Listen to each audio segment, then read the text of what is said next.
Thank you, Chairman. Director Gabbard, as was well covered yesterday in January, you were present at the execution of an FBI warrant at the Fulton County, Georgia election office at the direction of the president and to all appearances in connection with the president's false claims about the 2020 election.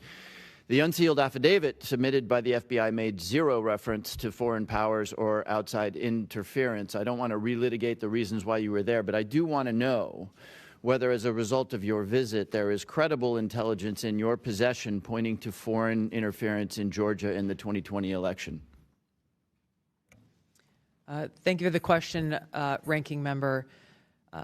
As you know, over each of the previous elections, there is an ongoing effort by different foreign entities. Ma'am, it's a very specific question. Is there intelligence in your possession relative to foreign interference in the 2020 elections? Very simple, straightforward question. We are continuing to look at previous attempts to interfere in our elections and any ongoing threats that may exist for the upcoming elections. Okay, but can I assume that the answer to my question is no, that you have no specific intelligence related to foreign meddling in the Georgia election? We are continuing to look into this matter. Okay. Director, the ODNI has confirmed on the record that your office took custody of voting machines from Puerto Rico last May. I'm not aware of any previous DNI taking similar actions. Did your office promptly notify the committee about taking custody of Puerto Rico's voting machines? I don't believe we did. However, this was done at the request of the Puerto Rico AUSA attorney. Ma'am, it's a yes or no question. The answer, as you have acknowledged, is no. You did not inform the committee about the taking of a territory's voting machines.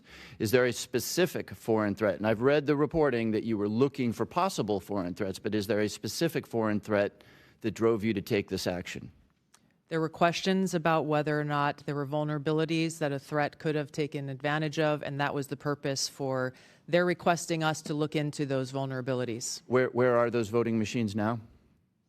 I believe they are held in a secure facility at ODNI.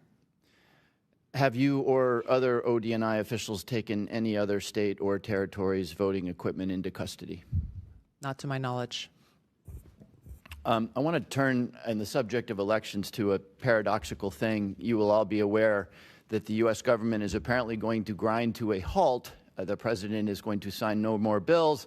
The Senate will spend 2 weeks apparently debating the SAVE Act. The SAVE Act, of course, would make illegal foreigners voting in U.S. elections, which is already illegal. So we are to do no more business because of apparently the existential threat to our democracy associated with foreigners voting in our elections.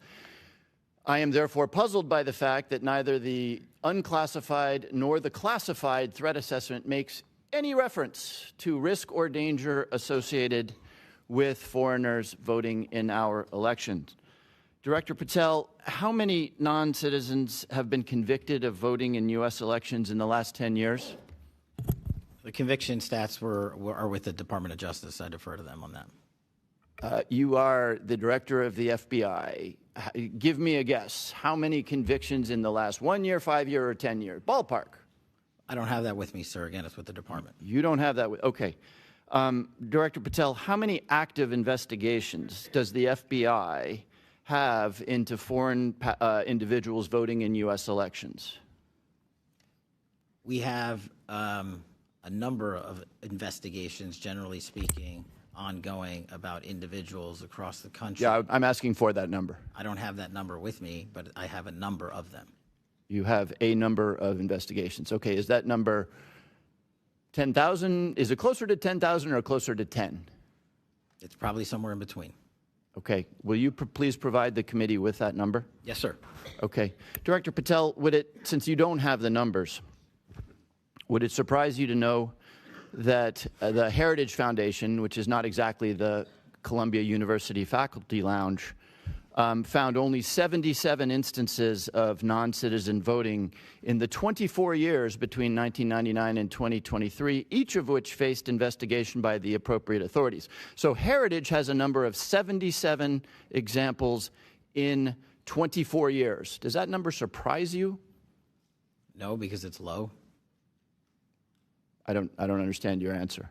You asked me if I was Are you surprised by that disputing? number. Are you I'm not. disputing that the number is in the range of 77 examples of non-U.S. citizens voting in U.S. elections in a 24-year period? I just said that number's low. You think that number is low? Okay.